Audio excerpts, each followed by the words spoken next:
Madame, Monsieur, bonsoir. L'actualité de ce mardi 3 août marquée par les propos accusateurs d'une des victimes de l'explosion du gazoduc en Belgique. Ce rescapé français met en cause le système d'alerte et annonce son intention de porter plainte. À Reims, 26 000 patients appelés à repasser des radios pulmonaires. Les clichés réalisés entre 1999 et 2000 avaient été effectués par du personnel non diplômé.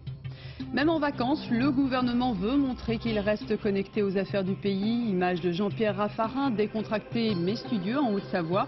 Et puis déplacement de Nicolas Sarkozy dans un centre des impôts à Arcachon. Alors que les États-Unis s'interrogent sur la réalité des récentes menaces terroristes, la Statue de la Liberté a rouvert ses portes aujourd'hui à New York. Le monument était fermé depuis les attentats du 11 septembre. À la fin de ce journal, découverte d'un petit coin de paradis en Espagne à 2 heures de la frontière, le désert de Bardenas. L'un des rescapés français de l'explosion du gazoduc en Belgique maintient donc ses accusations ce soir. Pour lui, le système d'alerte n'a pas fonctionné. Encore traumatisé par la tragédie, c'est à l'hôpital de Valenciennes qu'il a reçu notre équipe. Aurélia Guillemin, Frédéric Vion, Frédéric Rota. Cloué sur son lit d'hôpital, Bruno Zucchero ne décolère pas. Pour lui, c'est une évidence. Le drame qui le touche aujourd'hui aurait pu être évité. Mais il y a un mais. Personne n'y a vu me prévenir. Personne. C'est moi qui, instinctivement, je suis descendu à 9h05, ça devait être la pause. Je rencontre mon beau garçon qui me dit, je lui dis, je vais être chaud, c'est l'heure du casse-croûte. Hein. Et lui, il me dit tout content, ah ouais, de toute façon, on ne peut plus travailler, il y a une fuite de gaz. Mais déjà, moi, dans ma tête, une fuite de gaz. Puis les gens continuent à travailler, et puis allez, 30 secondes après, boum, boum, boum, boum.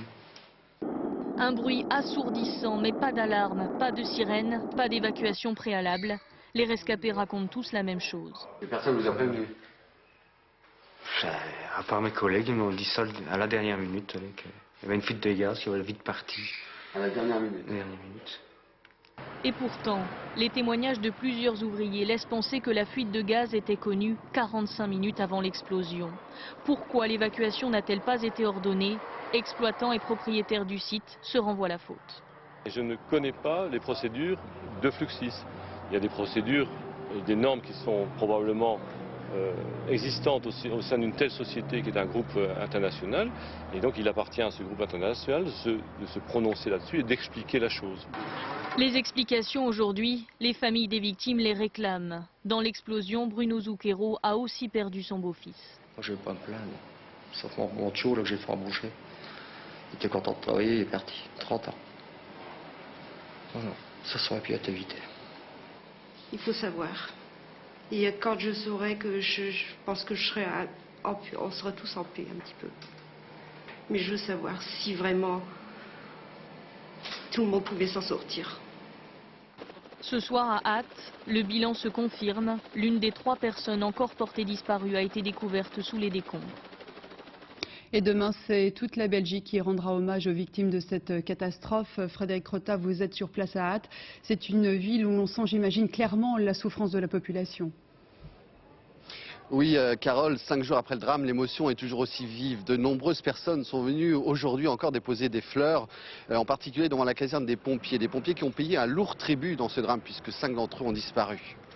Des funérailles également en Belgique, à Anderlecht, celle d'un Italien de 47 ans, père de 2 enfants, qui a disparu avec 2 autres de ses concitoyens dans le drame. Et puis, vous l'avez dit, demain, journée de deuil national avec un point fort, une cérémonie religieuse qui se tiendra derrière moi dans cette église Saint-Julien, qui sera retransmise sur toutes les télévisions belges en présence du prince Philippe, qui représentera la famille royale, ainsi que le Premier ministre Guy Verhofstadt. De nombreux habitants auront à cœur de venir témoigner de leur sympathie et aussi de leur peine aux familles des victimes. Merci beaucoup, Frédéric. Une nouvelle illustration du principe de précaution. 26 000 patients ont été contactés par le centre de médecine préventive de Reims. Ils avaient tous passé une radio pulmonaire qui avait été réalisée par un personnel non diplômé. Laurence Deleur, Annie Triboire. Ce couple sort aujourd'hui soulagé du centre de médecine préventive de Reims. Le bilan de santé de cette Rémoise est normal. Fin juin, un courrier l'avait pourtant inquiété. Le centre l'avertissait que sa radiographie pulmonaire de 1997 n'était peut-être pas fiable. C'est-à-dire qu'au départ, on est un peu surprise. On se dit, mince, qu'est-ce qui arrive depuis de 97 à 98? On se dit, qu'est-ce que ça veut dire? Je vous rappelle pour ce problème de radio-photo de 99-2000. 26 000 assurés sociaux de la Marne ont été ainsi recontactés, invités à rappeler le centre et à repasser éventuellement un examen. Les clichés étaient effectués lors de bilans de santé tous les 5 ans. Ils étaient réalisés par des manipulateurs radio expérimentés mais non diplômés d'État. En 1997, la législation change et exige désormais un diplôme, mais ici on passe outre. Nos opératrices devaient en fait faire valider leurs compétences, ce qui n'a pas été fait en temps et en heure. Et donc elles ont continué à faire les radiophotos qu'elles faisaient depuis des années, alors que la législation ne l'autorisait pas. C'est le ministère de la Santé qui a exigé le rappel des assurés sociaux, même si une erreur paraît peu probable. Le principe de précaution fait que même si le risque est infime, on ne doit pas le laisser courir pour nos concitoyens. Les Rémois qui le souhaitent pourront effectuer un nouvel examen entièrement pris en charge par la caisse primaire d'assurance maladie. Dans la région voisine, en Lorraine, les autorités sanitaires redoublent de vigilance ces dernières semaines. Elles essaient de trouver l'origine de 18 cas de légionellose. 2 personnes en sont mortes. Christophe Nedart, Antje Stahlschmidt. Parce que nous, on est dans l'incertitude complète, on est au courant de rien. Ces commerçants nancéens ne cachent pas leur inquiétude. En cause, la tour aéro-réfrigérante de cette galerie commerciale. Le 22 juillet, on y a découvert des taux de légionnelle 4 fois supérieurs à la normale. La réaction a été immédiate. Les tours ont été arrêtés, comme il se doit, et une procédure, un protocole de décontamination, qui est réglementaire, a été appliqué. 9 cas de légionellose ont été diagnostiqués dans l'agglomération nancéenne. Mais pour l'instant, il est impossible de faire le lien entre la tour et une éventuelle contamination. Reste que cette bactérie, qui provoque problèmes respiratoires et fièvre, est mobile. Si les conditions climatiques sont réunies, il y a un vrai risque sanitaire. C'est à partir des tours qui émettent dans l'atmosphère extérieure que ces particules peuvent être diffusées. Donc ça peut dépendre effectivement des conditions climatiques, de la chaleur, de la force du vent. La légionellose a frappé dans l'agglomération nancéenne, les Vosges et la Moselle. Au total, 18 cas dont 2 mortels. Les autorités compétentes se veulent pourtant rassurantes, pas question de parler d'épidémie. Globalement, le taux de légionellose n'a pas augmenté par rapport aux années précédentes. Il est sur on est sur les mêmes nombres statistiquement. On ne peut pas parler d'épidémie. La vigilance reste de mise. D'autres patients sont en observation au CHU de Nancy. La légionellose touche chaque année entre 2 à 3 000 personnes en France. Hier soir, sur notre antenne, l'urgentiste Patrick Pelloux paraissait visiblement satisfait à l'issue de son entretien avec le ministre de la Santé. Philippe Douste-Blazy avait réaffirmé que la situation sanitaire était sous contrôle. Il a également annoncé l'ouverture de lits supplémentaires dans le Gard. Dès ce matin, l'hôpital de Nîmes a donc pu augmenter sa capacité d'accueil. Reportage Hélène Verne, Françoise Mazou. Cet homme de 91 ans vient de faire un malaise. Au-delà de la prise en charge que nécessite son cas, tension, électrocardiogramme, le personnel soignant s'attache à déceler d'éventuels problèmes de déshydratation. Une vigilance de rigueur, même si à Nîmes, les chaleurs ont eu un impact très limité. Jusqu'à maintenant, j'ai quand même quelques personnes âgées, mais pas trop au niveau canicule. Par contre, on a beaucoup de blessés qui nous arrivent et puis des douleurs style infarctus, etc. Un afflux de patients qui a nécessité l'ouverture de 6 lits supplémentaires, car en période de vacances, cet hôpital doit faire face à l'arrivée massive de touristes. C'est un IRM qu'elle a eu, Nico ? L'effet canicule tant redouté ne s'est donc pas fait sentir dans une région où la population est habituée aux températures élevées. Les gens savent mieux se protéger ici de ces fortes chaleurs, peut-être que dans le nord de la France ou en région parisienne, ce qui fait que c'est beaucoup moins ressenti peut-être qu'ailleurs. Pour autant, à Nîmes, comme dans tous les hôpitaux de France, les lits fermés en période de vacances, ici 20% de la capacité d'accueil, sont tenus prêts en cas de besoin. Nous avons 10 lits immédiatement prêts à être ouverts. Ça nous demanderait 2 à 3 heures pour redispatcher le personnel sur l'ensemble de la structure et pouvoir répondre à la prise en charge de ces patients dans un service recréé, réouvert. À Nîmes, c'est l'ensemble du personnel soignant qui a choisi de laisser ses coordonnées de vacances en cas d'urgence. Même si dans le Gard, l'été dernier, les fortes chaleurs n'avaient pas entraîné plus de mortalité que les années précédentes. Même en vacances, le gouvernement ne veut pas être aux abonnés absents. Nicolas Sarkozy a profité d'une pause dans le sud-ouest pour visiter un centre des impôts. Quant à Jean-Pierre Raffarin, il s'est laissé filmer dans son chalet de Haute-Savoie, décontracté mais toujours connecté aux affaires du pays. Alexandre Cara, Patrick Voix. Bonjour. Les vacances de Nicolas Sarkozy, ça ressemble à ça. Officiellement, 3 jours de repos et déjà le ministre de l'économie préfère les bains de foule aux bains de mer. Elle est super mouille aussi. On peut goûter tout ça, Bernard? On peut goûter, monsieur Sarkozy. C'est bon. C'est bon. Achetez les moules de monsieur Sarkozy. Ce sont les meilleurs moules du passage. En visite à la trésorerie d'Arcachon, Nicolas Sarkozy évite soigneusement les sujets qui fâchent. Pas un mot sur l'UMP. En revanche, sur le vélo. Bonjour. Il y a les 3 côtes pour rentrer sur Arcachon. C'est dur. Alors maintenant, pour les fonctionnaires des impôts qui feraient du vélo, s'ils me croisent sur les routes, interdit de me doubler. Hein. Mais bien sûr, c'est pour rire. Autre décor, autre ambiance pour Jean-Pierre Raffarin. Comme le hasard fait bien les choses, le jour même où Nicolas Sarkozy est sorti, le Premier ministre se confie lui aussi aux caméras. Françoise et Gérard, est-ce que vous viendriez faire un plan autour de la table là? Ici, pas de vélo, mais de la randonnée, un peu comme si rien ne servait de courir. De belles combes, on va monter jusqu'au cré du Midi. Et à Combloux, pas de doute, on est bien loin de Paris. Et le Planet. Tout le monde se dit bonjour quand on se croise sur les chemins. Il y a ce respect de l'autre, ce respect de l'environnement, ce respect de la nature qui fait qu'il y a un état d'esprit, je dirais, humaniste ici que l'on ressent et qui fait bon vivre. Et pour montrer que malgré tout il garde un œil sur les affaires, le Premier ministre annonce pour demain une réunion à Matignon sur la sécurité et la santé.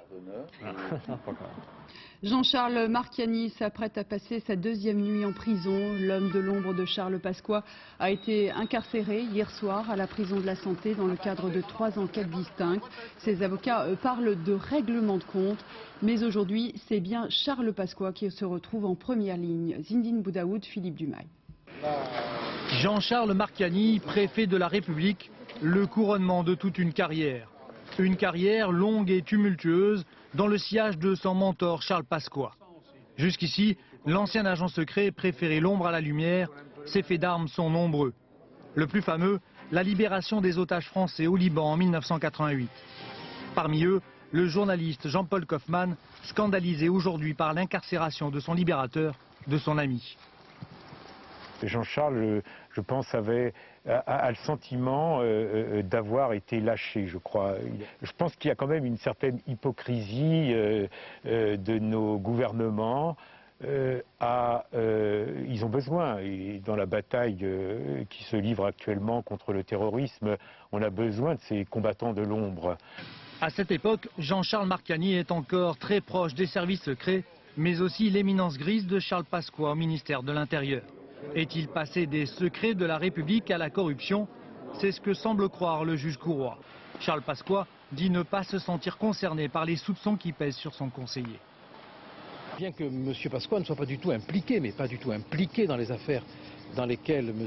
le juge Couroy veut entraîner M. Marchiani, on a le sentiment qu'il y a une volonté de s'attaquer à tout ce qui, d'une manière concentrique, pourrait rejaillir sur M. Pasqua. Comme son ami Jean-Charles Marchiani, Charles Pasqua n'est plus député européen. Aucune immunité ne le protège donc plus des foudres de la justice. L'ancien ministre de l'Intérieur est soupçonné dans 5 affaires différentes. À Toulouse, l'opération est quasiment passée inaperçue, mais ce matin, des experts judiciaires ont réalisé des essais sismiques sur le site de l'ancienne usine AZF. Les données recueillies seront ensuite confrontées aux témoignages des victimes, dont certains faisaient état de 2 explosions successives le 21 septembre 2001. Le Paraguay, toujours en deuil. Aujourd'hui, les familles et la justice veulent savoir pourquoi les portes du centre commercial avaient été barricadées pendant la tragédie.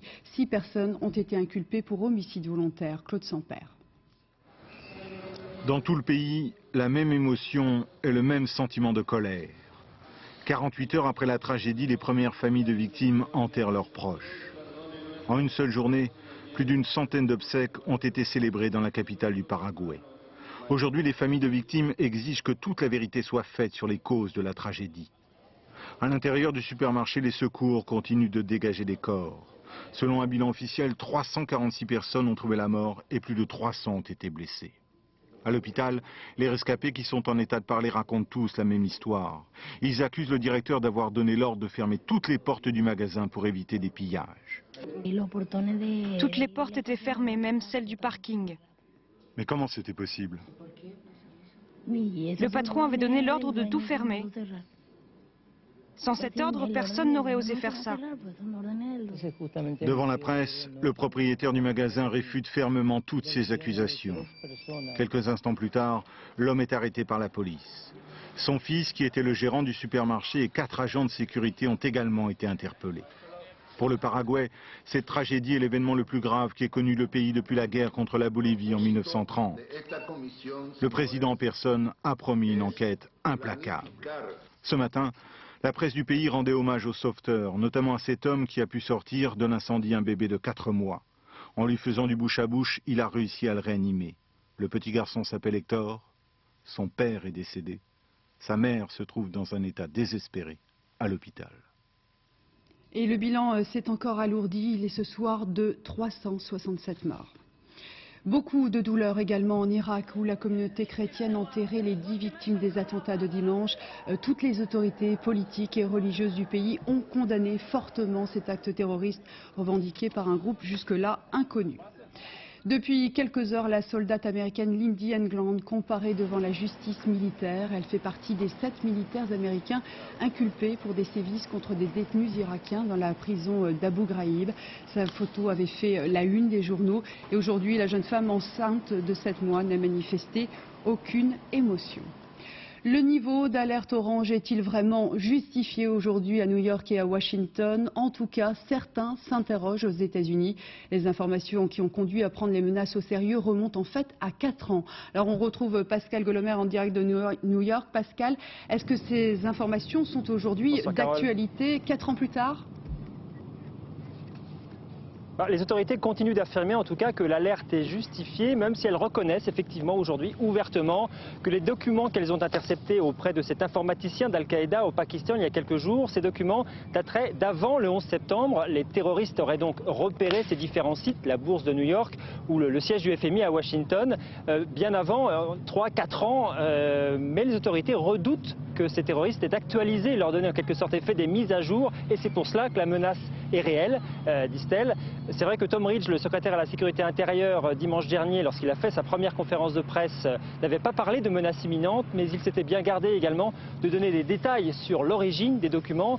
Alors de là à parler d'exploitation politique de cette menace terroriste de la part de l'administration Bush, il n'y a qu'un pas que les démocrates ne veulent pas franchir, justement parce qu'on sait qu'en campagne électorale, il est toujours délicat d'utiliser ce type d'argument qui peut très vite se retourner contre vous. Merci beaucoup Pascal. Et aujourd'hui, vous avez pu, comme beaucoup d'Américains, grimper en haut de la Statue de la Liberté. Le célèbre monument de New York a enfin rouvert ses portes au public. Il avait été fermé après les attentats du 11 septembre. Reportage donc de Pascal Golomer et Tristan Lebrun. Certes, sa silhouette n'a jamais cessé de veiller sur l'entrée de la baie de New York. Mais la Statue de la Liberté avait fermé ses portes au public après le 11 septembre 2001. Raison de sécurité, bien sûr. Depuis, les touristes ne pouvaient que flâner sur l'île que le sculpteur Bartholdi avait choisie en 1886 pour l'installer. Elle rouvre aujourd'hui ses portes sous bonne garde, avec des portiques de sécurité ultra modernes. Le visiteur ne montera pas beaucoup plus haut que le piédestal. En levant la tête, il apercevra la structure en acier et ce sera tout. Mais pour les touristes américains qui ont réservé leur ticket d'entrée, c'est déjà beaucoup. Cette réouverture, c'est la preuve que nous n'avons plus peur des terroristes. C'est une victoire contre eux. Ma femme est d'origine polonaise et italienne, et moi, je suis d'origine irlandaise. Tous nos ancêtres sont passés par là. Cette statue, ils sont des millions à l'avoir vue en effet au début du siècle, avant de débarquer à New York. Comme une icône qui représenterait leur nouvelle vie, loin de cette Europe qu'ils avaient décidé de quitter. L'Amérique en a fait aujourd'hui un symbole. Le symbole de la liberté qu'elle entend bien défendre à travers le monde. Un symbole à protéger aussi, plus que jamais, face aux menaces terroristes. Le déploiement des forces de police était aujourd'hui impressionnant. L'histoire a commencé avec un don des Français et aujourd'hui c'est à nous de partager cette liberté avec le monde entier. Le monde se presse d'ailleurs pour la voir de près, cette statue. Ils sont 2,5 millions l'an dernier à l'avoir salué. Un ressortissant irlandais a été assassiné aujourd'hui dans son bureau à l'est de Riyad en Arabie Saoudite. Depuis plus d'un an, le pays a connu plusieurs attaques visant des étrangers.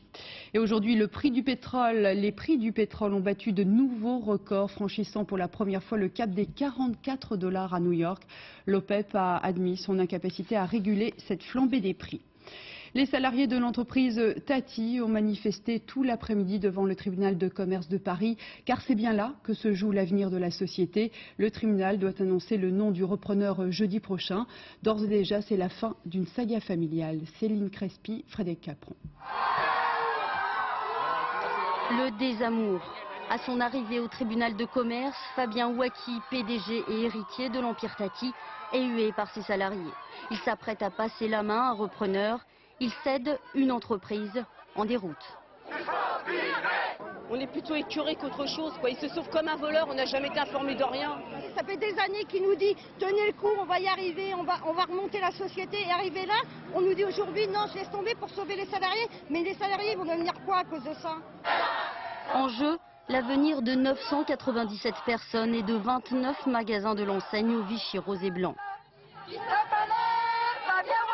Le tribunal aura à trancher entre deux repreneurs sérieux, mais quel que soit leur futur patron, un tiers d'entre eux devrait être licencié.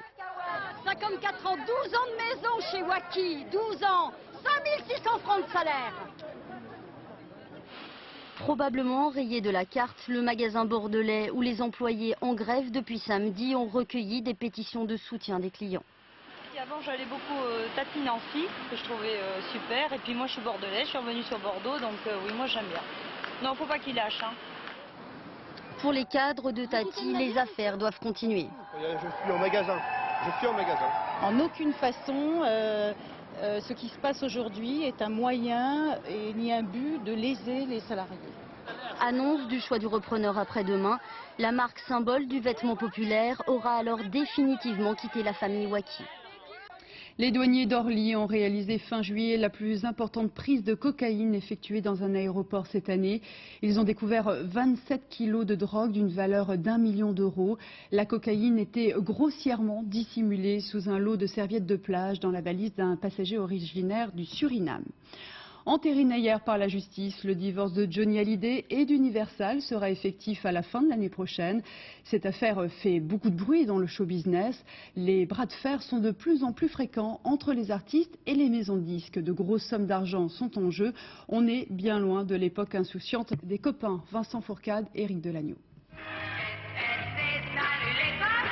Les années 60, le temps des copains.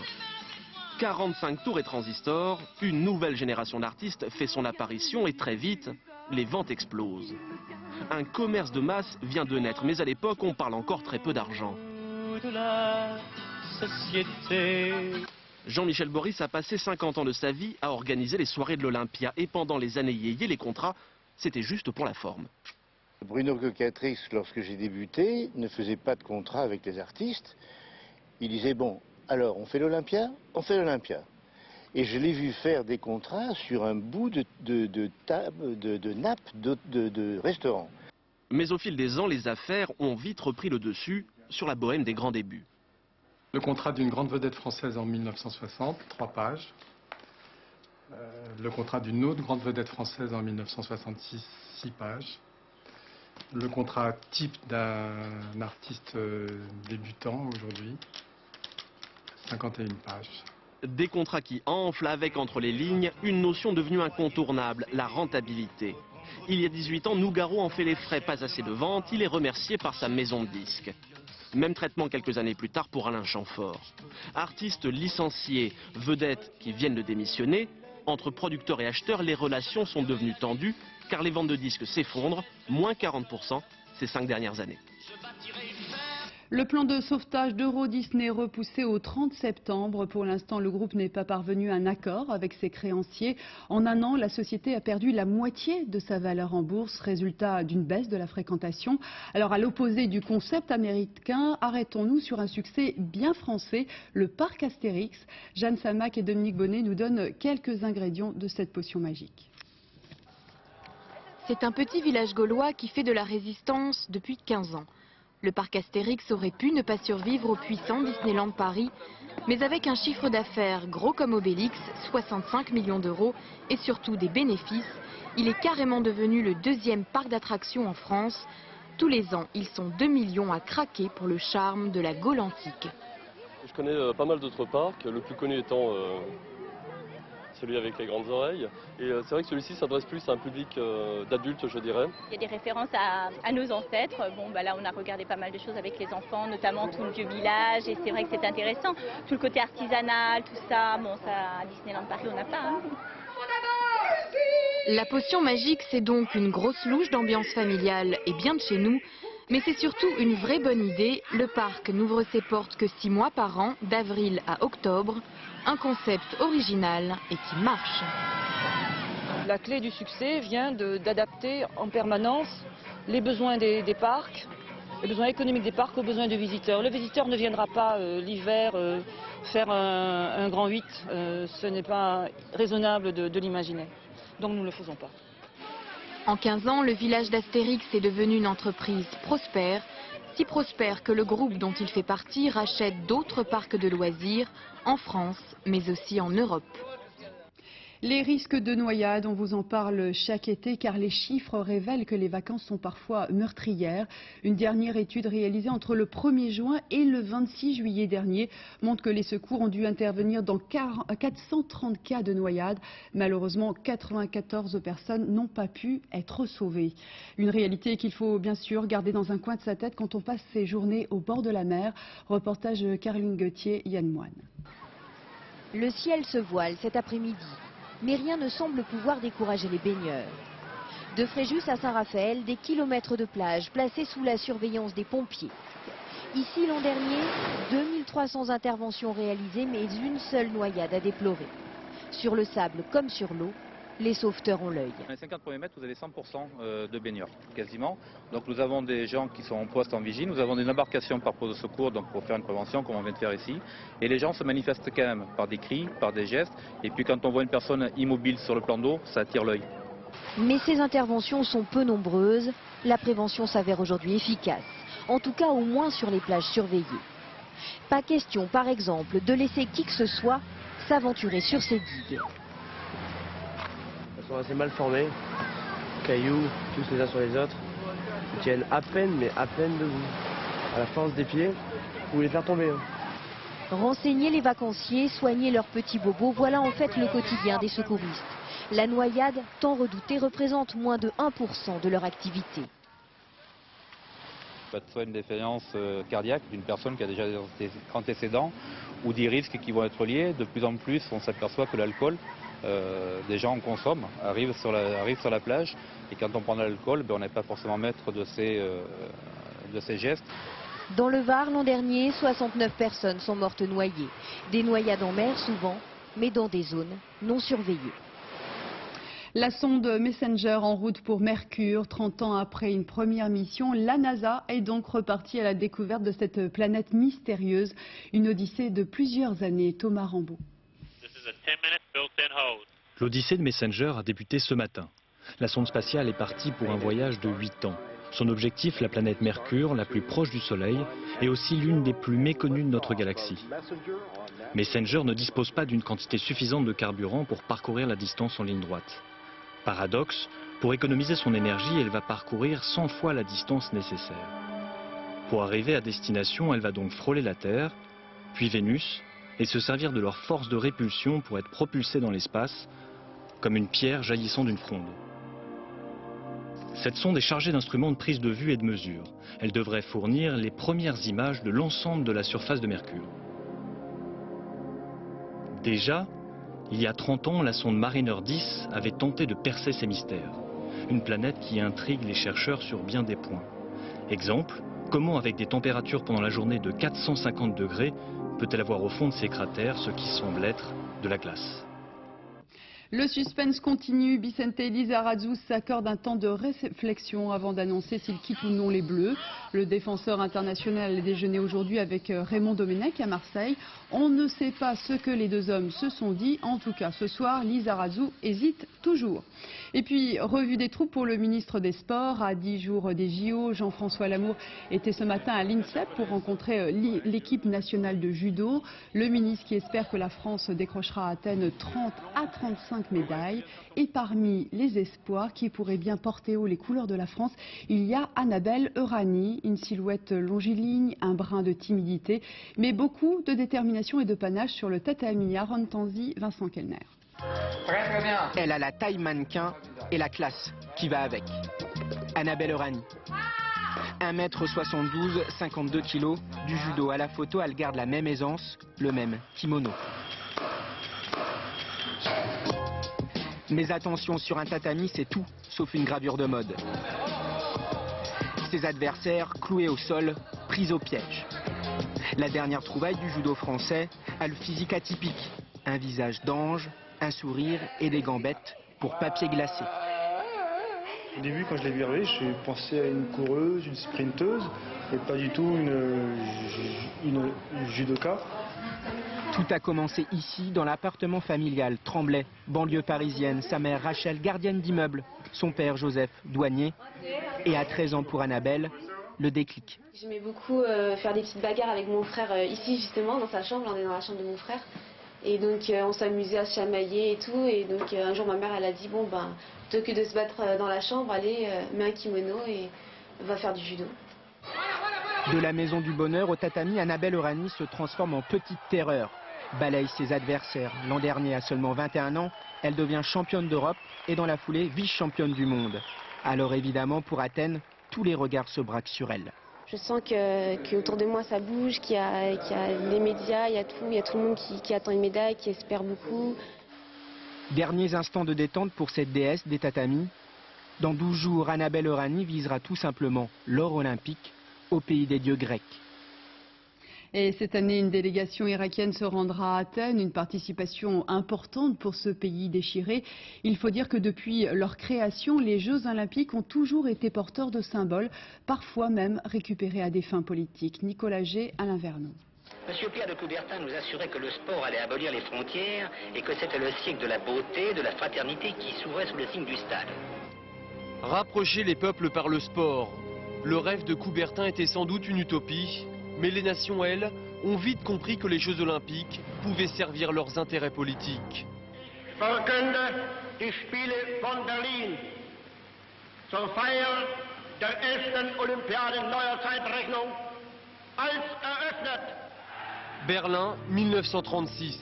Hitler veut profiter des Jeux pour montrer au monde la grandeur du Troisième Reich. La propagande est partout, les symboles olympiques récupérés. Tout est fait pour magnifier les performances des athlètes de race aryenne. Ça a été un outil de propagande formidable. Hitler d'ailleurs lui-même le savait, le pressentait, puisqu'il demandait au même moment à Leni Riefenstahl de suivre l'ensemble des événements, d'en faire un film pour glorifier ces instants de la suprématie allemande. En 68 à Mexico, l'heure est à la contestation. Sur le podium du 200 mètres, les Américains Tommy Smith et John Carlos défient les États-Unis. Un point sur les hymnes pour les droits des Noirs, qui leur vaudra d'être exclus des Jeux. C'était des athlètes conscients d'appartenir à une humanité qui avait quelque chose à dire, quelque chose à faire. 4 ans plus tard à Munich, les Jeux Olympiques vont vivre leurs heures les plus sombres. Profitant de la médiatisation des Jeux, des terroristes palestiniens prennent en otage des membres de la délégation israélienne. Mais l'opération tourne au carnage. Bilan, 17 morts, dont 11 Israéliens. Mais malgré l'émotion, le show continue. Les Jeux, otages de la violence, puis de la guerre froide. Un an après l'invasion de l'Afghanistan, les Américains boycottent les Jeux de Moscou en 80. Les pays de l'Est répliqueront 4 ans plus tard. Ils ne verront pas Los Angeles et le patriotisme exacerbé des Américains. Au fil du temps, les Jeux Olympiques sont devenus le moyen pour des pays en crise de s'affirmer aux yeux du monde. Comme un symbole, dans quelques jours à Athènes, les athlètes afghans et irakiens côtoieront les champions américains. Au Corrégie d'Orange, c'est Jérôme Savary qui signera ce soir et samedi soir la mise en scène de Carmen. L'orchestre sera dirigé par le Coréen Chung. Reportage Abdel Mostefa, Dominique Bonnet.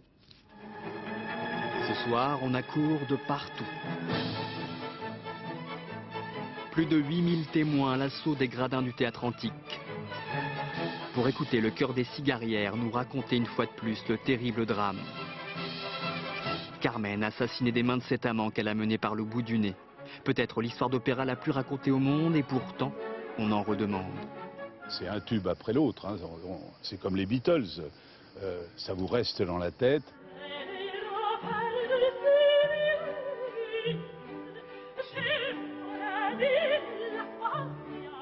Et il y a quelques œuvres comme ça qu'on peut remonter, remonter, remonter sans jamais s'en lasser.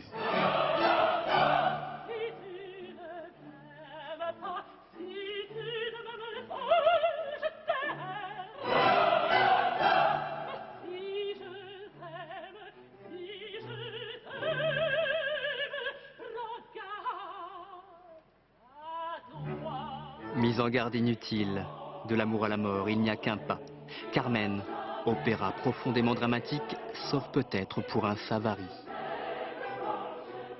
Jérôme nous a laissé beaucoup de liberté par rapport à sa vision plutôt effectivement très lumineuse, très positive. Savary, c'est toujours soleil. Sous le soleil de Séville, une foule de 150 artistes portés par l'Orchestre Philharmonique de Radio France plante banderille sur banderille et nous voilà touchés au cœur à siffloter Toréador.